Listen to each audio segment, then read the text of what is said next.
everybody. I pray that you're having a fantastic, tactful Thursday. Can you believe it's Thursday already? Y'all, just one more day to Friday. I can't believe it. Where does time go, right? That's why it's so important that we make every day count. And every day is a step towards fulfilling our purpose. So that I pray that you're having a truly intentional, purposeful, and constructive day in alignment with everything that God created you to do. Okay. So everyone, I'm Dr. Wanita Mercer. I am the founder and chief heart leader of Lead My Heart Executive Coaching and Consulting. And what you have what you're tuning into or maybe stumbled upon watching is the third episode, day 3 of the series, The Cost and Benefits of Spruning, of Pruning in Spiritual Leadership. Oh gosh, I hope I don't have my tongue tied problems today. I try to calm down a little bit. But y'all, this has been truly a blessing to me in understanding the importance and the purpose of pruning, even when it's challenging and difficult. So, I'm so glad that you all are tuning into this episode because today is when we're going to wrap it up and finalize this awesome series. But you know what I want you to do first, and that is to engage with me, okay? Like this video, heart this video, share it on your timeline, tag some people that you know could benefit from this. And let me tell you who those people are.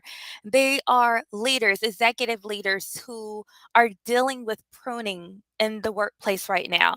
They're dealing with, difficult employees or facing difficult situations where it's going to impact probably having to dismiss or demote people, perhaps approaching layoffs. Maybe it's dealing with how do I, reassign someone, or how do I modify someone's job description or their task right now to meet the organization's needs or their personal needs. How do I do that? How do I do it well? How do I get the most beneficial outcomes from a very tough situation? I'm glad you asked.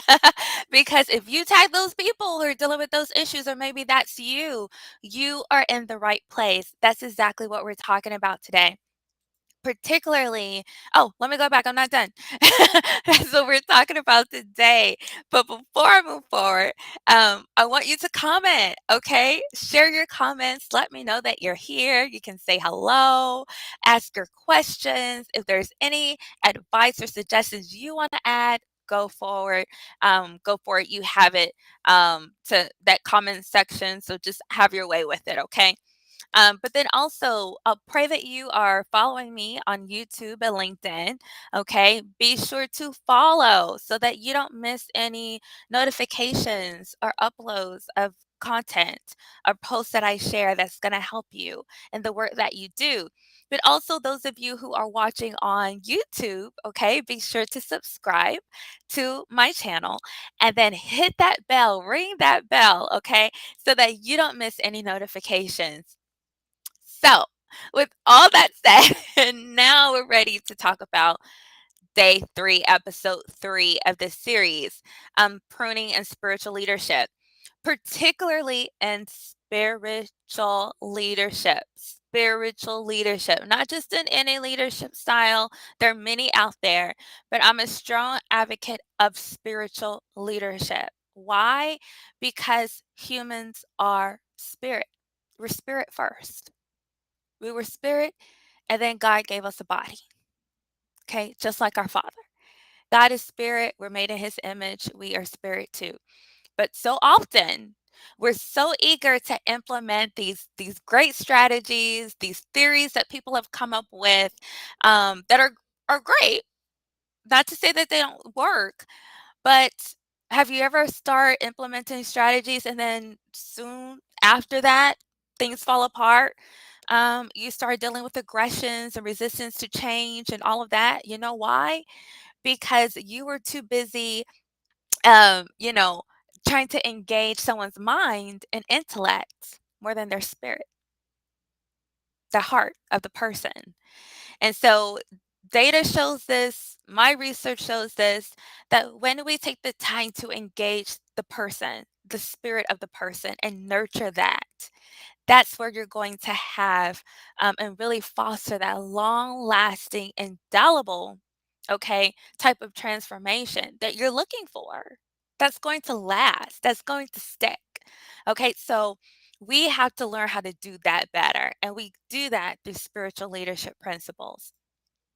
So if you haven't watched episodes 1 and 2, maybe you're just jumping in on this one, definitely go watch them. They're so important, okay, to fully understand what pruning, number 1, is all about, okay, but then how do we apply that in leadership? And then how do we utilize spiritual leadership or spiritual techniques, okay, to help get us the best outcomes possible in difficult situations?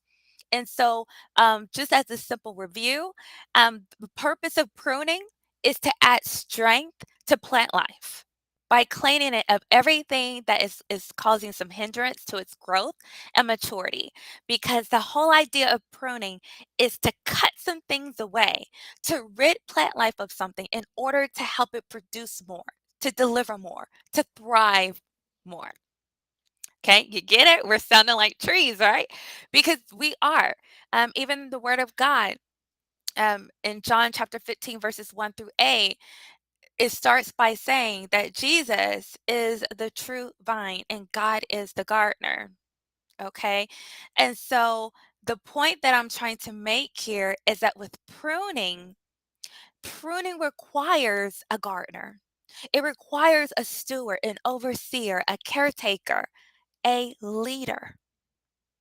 Because not only is it maintenance on plant life, okay, but because of this now human intervention, now there's an opportunity for it to go and do more than it ever thought it could in the wild.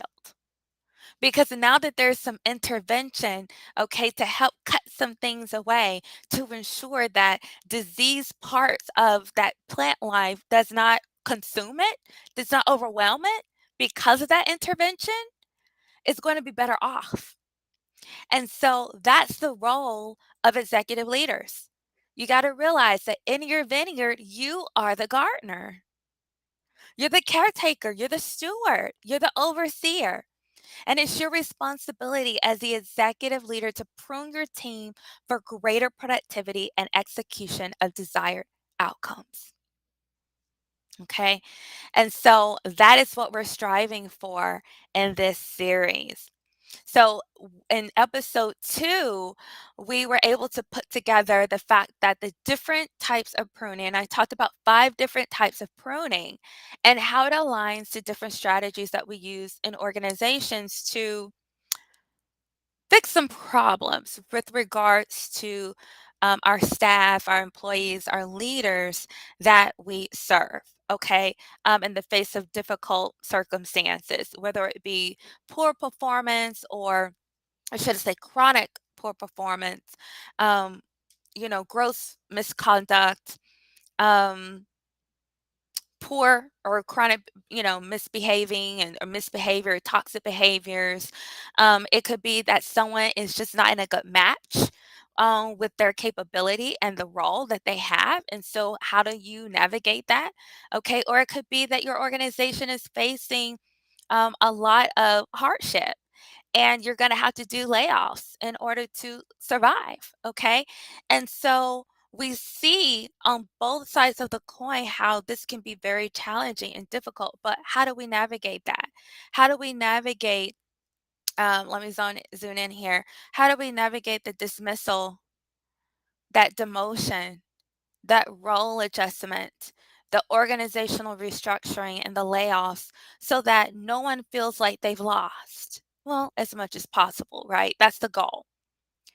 That in each one of these situations, through spiritual leadership, we're not looking for it to be one sided. We're not looking to prune only so that our organization can be successful and continue to thrive. But our heart is in the posture that we also want the employees on the other end of it to have faith and believe that there's more coming, that there's more ahead of them than behind them, that this too can be something great for them. Okay. And sometimes that can be difficult to get to that point, but it's not impossible. And so we have spiritual leadership and the principles that this type of leadership style encompasses to help us, whereby we're intrinsically motivating our employees and leaders and inspiring others in a vision of service. Because that's what it is to us. We see our ability to motivate and to inspire as our service, our duty, our responsibility to someone else.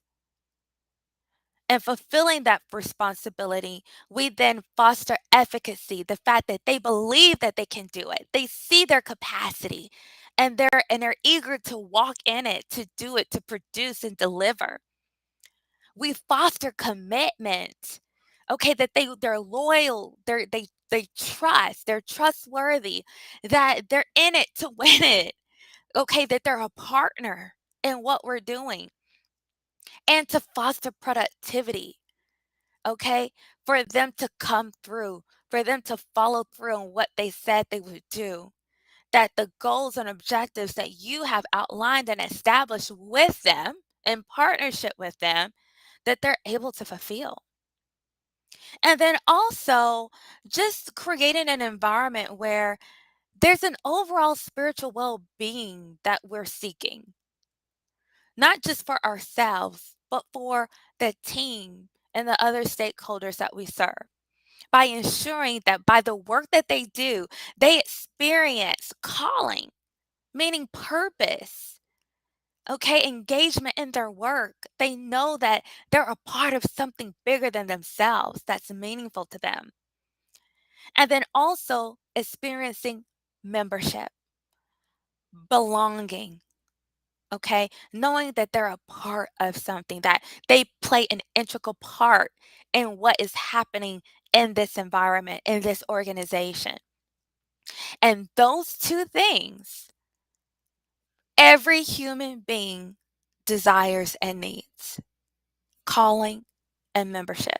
And so in my research, even investigating change readiness, meaning more acceptance towards change and less fear or cynicism towards organizational change, the outcomes showed that those employees who experience a sense of community at their work and more engagement in their work had more acceptance towards organizational change and less fear and cynicism. Now, what does engaging work and sense of community sound like? Calling and membership. Absolutely. Right? So it comes full circle. So if you want people to be more ready and accepting towards organizational change, you got to design their work and match them appropriately to experience both calling and membership. Okay? So we're going to talk more about that in upcoming series. So I won't stay too much on that because I could talk about this all day long. But with the values that we have with spiritual leadership, we have this whole idea of the spiritual inner life. Okay, that we're looking for calling, we're looking for membership, we're looking to feel a part of something bigger than ourselves. We're looking to experience that tangible attachment to purpose and community every single day of our lives.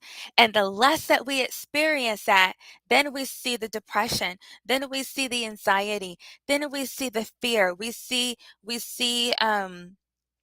disconnection and all these other things that lead us to a path that we don't want to be on. That really leads to a path of self-destruction or destroying other things. And that's not the path we want to be on. But all of that is kind of, um, you know, gauged through our spirituality or our inner life. Okay. And so more and more organizations are realizing this and creating meditation rooms and chapels and things like that where people have the space, okay, the space, the time to tap into that in a way that is meaningful to them. Everything spiritual is not religious. Now, is everything religious spiritual? Yes, because that is one way of connecting to something bigger than yourself. Okay, but I want to debunk the idea that everything spiritual has to do with religion because it's not. The people who are atheists or not antagonist. I'm sorry, agnostic, antagonist. No, no, no. They still desire calling and membership. They still want and experience a spiritual life. Okay, so I just wanted to take a moment to also differentiate between the two. And then we value hope and faith. Okay, hope, looking forward to something better. Okay, having the audacity to expect something greater, something good to come out of all of the tragedy and turmoil and disappointment. That is all going to work out somehow. We also value vision. Okay, the ability to have great expectations for what comes ahead. Okay, vision for what we want to see happen. A vision in alignment with purpose and our mission. Then we also value altruistic love. Now, the reason we use altruistic in front of love is to be very adamant about the fact that this love isn't self-seeking. It's towards others. It's the betterment of others, being nurturing, being caring, being compassionate towards other people, not just ourselves. And so that's why it's so important to emphasize altruistic love because it holds us accountable to making sure that everything we do, we're doing it for the betterment of other people. Okay. So those are the things that we value with spiritual leadership or as spiritual leaders. And then we also have to realize by the interaction of these different values in our approach to leadership and wanting to create or should I say, not so much create, but foster calling and membership and partnering with our employees and stakeholders and achieving that type of fulfillment in what they do, then we're going to positively impact the triple bottom line. And the triple bottom line that we want is not just profit. No, no, no, no, no, no. Even though that's important, but it's also sustainability with corporate responsibility, taking care of the planet, being ethical and moral in how we do things, okay? And then also member well-being, making sure that the people are okay with the decisions that we make. And the important thing here in acknowledging this triple bottom line is that you don't have to compromise faith, vision, and love for profit. You don't have to compromise faith, vision, and love to be sustainable and be responsible corporately. You don't have to compromise faith, vision, and love in order to care for people. Okay? And so it's also saying that you don't, by putting people first, you're not compromising profit. Okay? By caring about the planet, you're not compromising people, but you really can have all three. But you have to be intentional and intelligent with what you do and how you do it. So then the next thing I want to bring to your attention is this idea of the three perspectives within spiritual leadership.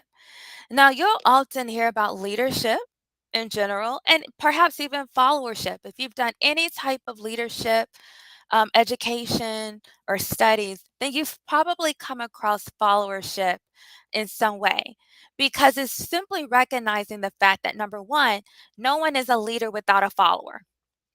Okay. And no one is a follower without a leader. Those two go hand in hand. Okay. It's not one without the other. But leadership is focusing on how we lead others, whereas followership is focusing on how others lead us and what role do we play in how others lead us. But then we have this other idea that I call heartpreneurship.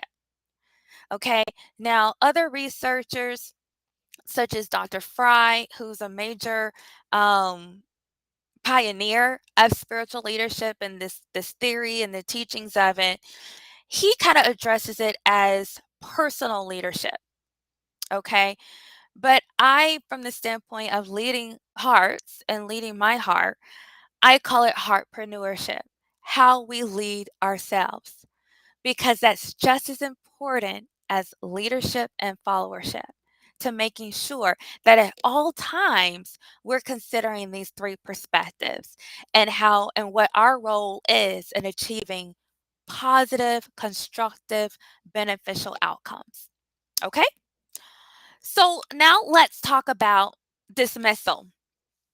When we're looking at the different type of pruning types, okay, um, and what that calls leads us to in the organization as in terms of organizational pruning, okay, what does leadership, followership, and heartpreneurship say in regards to those things?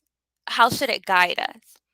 So when it comes to dismissal, with leadership, the whole point that you want to do here is to align the actions with the vision of the organization. Okay? You want to be sure that the reason that you're stressing this dismissal is because you see that this employee no longer has a capacity to align with the vision of the organization. You got to have faith that the organization and employee will also thrive as a result of this dismissal, this pruning. Okay? You have to believe that. And by believing that, you also have to communicate that to the employee, that this just isn't about the organization, but I'm freeing you. I'm ridding you of what seems to be a hindrance to your growth and thrival. Okay, so that you're creating an opportunity for that person to go connect and find that organization where they can be happy and productive and thrive and align with, have more engaging work, have that sense of calling and membership so that they can have a more fulfilling life. And you also should be honest and integral throughout the process. Now, gosh, when it comes to followership and being dismissed, then it's like, you know, we always want to kind of go into this very self centered. How dare you dismiss me? This and that. But as an employee, as a follower, you have this contract, this covenant that you've made with your leader. And so there is still an opportunity, even in the face of a dismissal. I know, I know, I know. How horrible, right? Um, but there still is an opportunity to do the right thing here, and that is to be courageous and honest. Be courageous in the face of something very challenging, but to be honest about how you feel. You can stress how you feel. You can communicate the feelings that you have, the frustrations that you have without being disrespectful or taking it too far. Okay, but also reflect on organizational ideals. Like, do you see the mismatch between what the organization needs and desires from you versus what you have the ability to give? Can you acknowledge that? And so that takes some reflection on your part. And I encourage you to endure the process.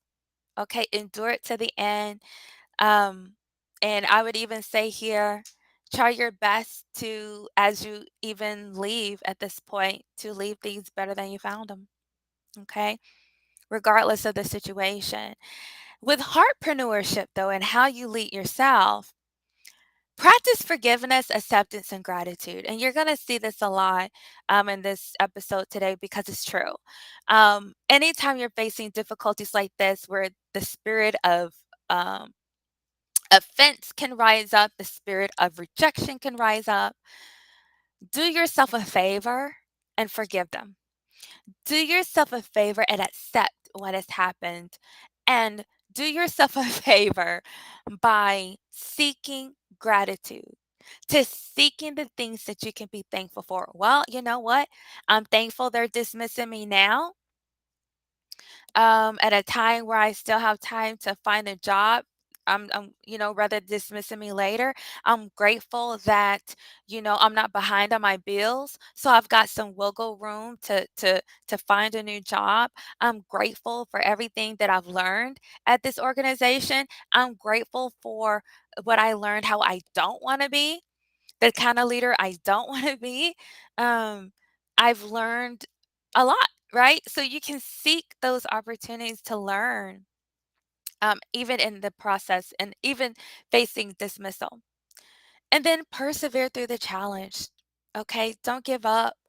Don't turn on yourself. Don't internalize it.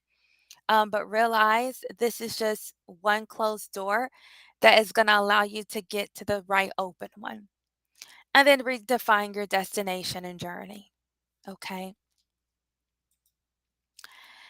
So now with demotion, when it comes to how you lead others, it's so important that when you're dealing with demoting one of your leaders or employees, that you reestablish a standard of excellence. Okay. Perhaps it had been established, but clearly, maybe the objectives weren't clear. Maybe you didn't provide the best training.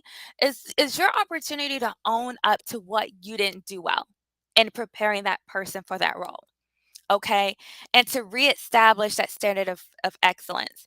Also, you focus on alignment of employee capacity with their role. Okay, let that be the intent here. Not to just dismiss someone. I mean, not, I don't, that's a bad word because we just talked about dismissal. Not to neglect, not to neglect, um, the difficulty of what this presents to an employee. Not to say, this is what's best for the organization, but it's like, I'm doing this in order to help you, to put you in a better position where you can thrive and feel more fulfilled. Okay, because you are meeting your objectives.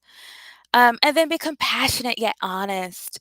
Okay, about why you're doing it and the things that you've observed and seen in your the things that you're concerned about.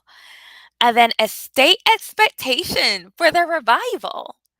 State your expectation that they're going to thrive and that they'll have the opportunity to be promoted at the time that they're better prepared for it. With followership and demotion, you want to be careful about kind of what what you demonstrate as your leader is leading you. And so you too need to reestablish a standard of excellence, okay? Whereby you say, okay, I understand that I'm getting demoted, whereas this might be difficult for me to accept. I'm working towards that, okay? And I want you to know that I'm committed to excellence as well. And I'm thankful for the opportunity to be in a better role where I can demonstrate my level of excellence. Okay. So that's one way of approaching it. Also, be humble.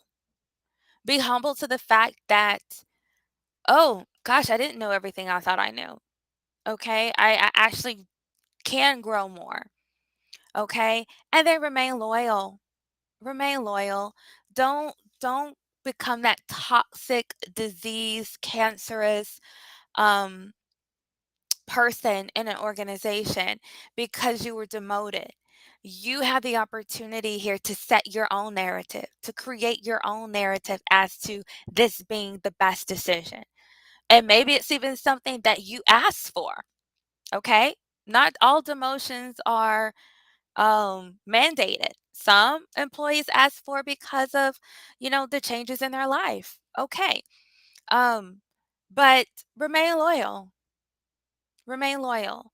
And then have faith that you can do what it takes to make it work. Okay. And then when it comes to how you lead yourself in the face of a demotion, reflect on your high ideals that you have for yourself.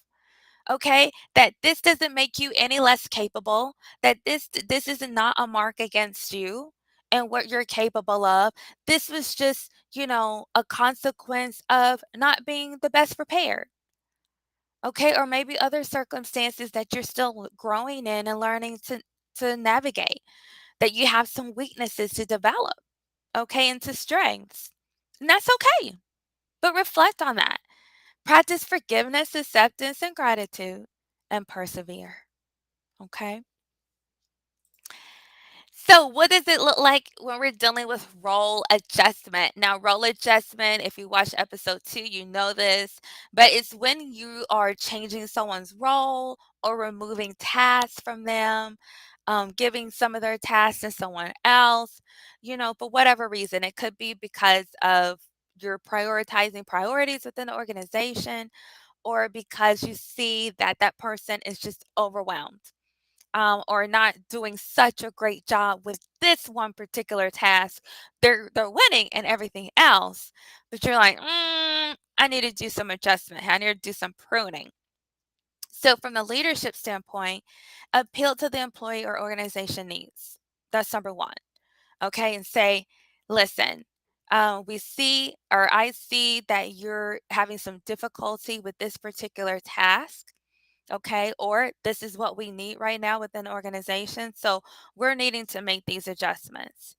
And we're going to try to make it as comfortable as possible, as um, easy as possible in this transition. Okay, and provide you with the training that you need.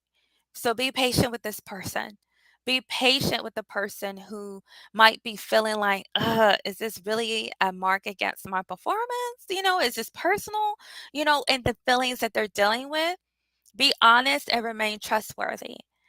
And what I mean by that is be trustworthy from the standpoint that they understand that this isn't to quietly fire them, because that might be the takeaway if you don't do this effectively, okay?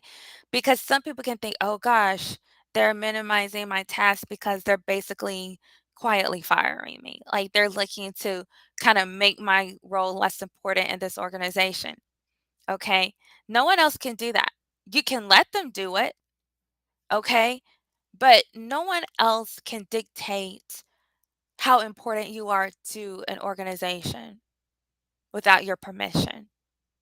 So think about that. So be trustworthy in the fact that that is not to quietly fire them. Not don't say that, but it's not to minimize their role or their position in the organization. But this is just simply what's needed right now. And then stretch their goals. Okay, say, hey, now that we've removed this, we really want to see more growth in this area or that area, so that they know, okay, great. Like they're still expecting great work from me. Like I'm still a part of meeting the need of the organization. Okay. With followership, you want to be careful to establish a standard of excellence with this. And this is where you might want to vocalize, I see that these tasks are being taken away, but I just want you to know that I still remain committed to excellence in these other areas. And now that I'll have more time, more resources, or whatnot to put into these other tasks, I'm wanting to stretch my own goals, if you will, okay, or improve on some things. So be humble and patient with the transition, and then commit to doing what it takes. And then when it comes to leading yourself, reflect on your own current goals. Okay. Um, whether this is something you requested or it's coming to you being mandated, reflect on your current goals, what you want right now, what will make you more fulfilled. And if you're having tasks taken away, be thankful that you now have more time for this or to grow in that, which is in alignment with what you're wanting to develop, right? Um, and then also expect a victory. Expect good things, expect great outcomes, that you're going to rise to the occasion and that you're going to do well. And you're going to Help your supervisor realize that they made the best decision, okay, for not only you, but for the organization as well. All right. So, our next organizational pruning technique is organizational restructuring. Okay. And with regards to leadership, what you want to do when you're looking at changing, gosh, management, the structure model for that, perhaps you're restructuring departments, maybe you're restructuring your hierarchy, whatever that may look like, okay? You want to first make a broad appeal to key stakeholders and redefine the vision. So you want to say, okay, we know that this is happening, but this is what we see for the organization. This is what we want, and this is how restructuring gets us there. Okay, so that you can make sure everyone's on the same page, you're speaking the same language, and that all of you are pursuing the same vision with the same mission and purpose and objectives. Okay, be honest, truthful, and loyal throughout the process. Okay, because this is very, very tricky. People are concerned about what kind of roles they will have. Are they going to be demoted in the midst of this restructuring? Are they going to be promoted? Is this going to require more time? People are uneased about those things during this type of pruning. So you want to be honest, truthful, and loyal to your employees, to your leaders, and be open about the whole process, so that you can persevere, do what you need to do, and most especially, most especially, I don't even know if that's proper, and especially, you want to endure the process. You want to see it through. Because the last thing you want is to start restructuring and getting everyone all up in sorts, and then you change your mind because you didn't think it all the way through. You didn't have a great strategy, and now people are frustrated and don't know, their place, okay? With followership, you want to reflect on your high ideals and share values, okay? Think about what's really important to you in the mix of this change, right? Is it being having a sense of security? Is still being able to serve people well? You still want to be in leadership and support your team. And if that's important to you, which I hope it is, then if supporting your team is that important, regardless of what changes come, you make a point in serving your team and protecting them, being a sense of security for them. Okay. Keep that as the forefront of what you do and why you do it, regardless of what happens. So reflect on those high ideals, those values that you have, and keep that as your focus. Be open, loyal, and integral throughout the process. Okay. Don't shy away from sharing concerns or asking pertinent questions that can help guide the executive leaders in this process of pruning. Okay. And then, of course, remain integral. Okay. Not being undercutting, not being backbiting, not trying to sabotage things, but truly remaining integral. And then, of course, expect positive outcomes from the restructuring and that it's all going to work out for your good. And know that, and this is where faith comes in, that regardless of what the organization does, regardless of what your executive leaders do, you have a higher leader than they. Okay. And that is God. And He's not going to put you in a situation that's not for your good. So, beyond your leaders and what they do, trust God in the process. Okay. And then with heartpreneurship, you establish a standard of excellence that regardless of what comes or goes, I'm going to continue to do my best and to do what I do well. Be courageous and be patient and do what it takes to thrive. Okay.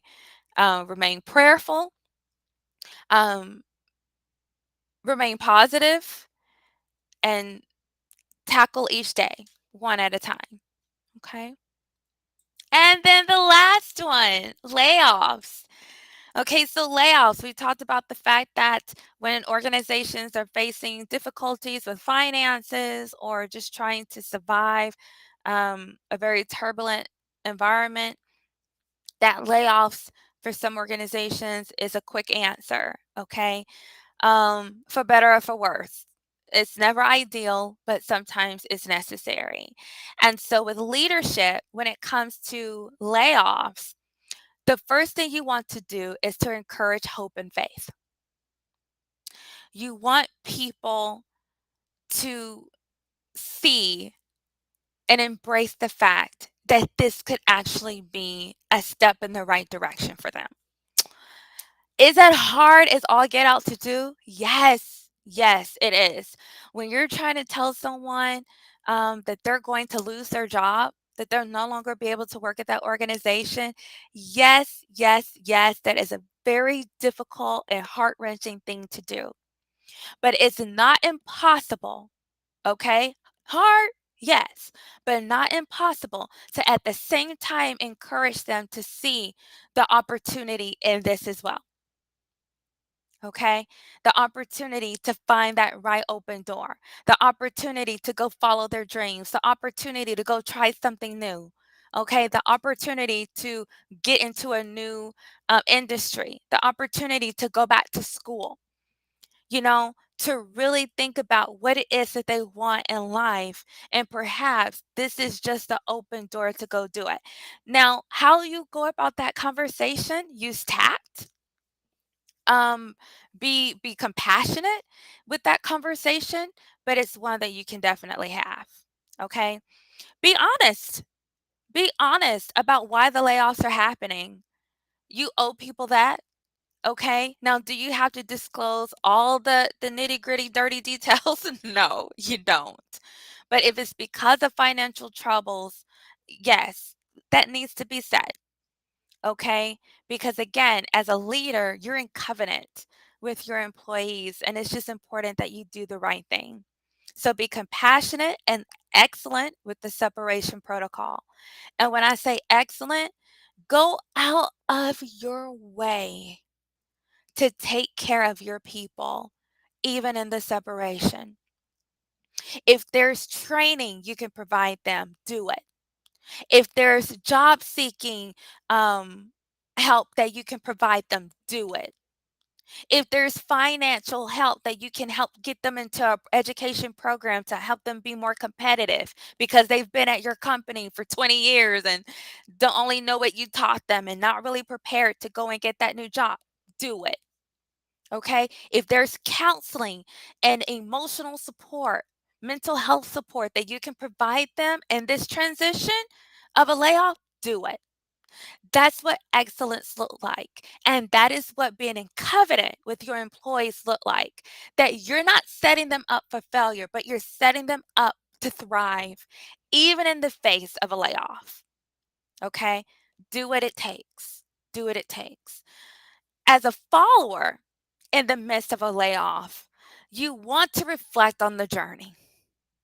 Okay? Reflect on the journey of being in the organization. Reflect on the journey of the promotions and the great things that you've learned. Reflect on the challenges that you've navigated, right? Just take the moment to reflect on all the things that you've overcome, that you've grown in and matured in while at the organization. Practice forgiveness, acceptance, and gratitude. Okay, because again, it's not just to help you and your relationship with your leader in the face of a layoff, but it's to help you pass the separation. Okay, it's to help you pass, it's to help you going into that next interview.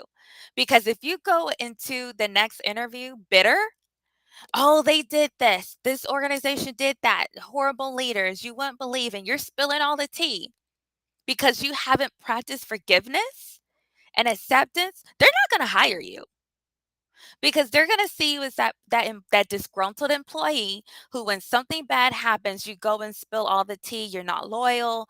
You are angry, and no one wants to hire that person. So practice forgiveness, acceptance, and gratitude in the face of that layoff, but also commit to leaving things better than you found them. That is a principle I live by.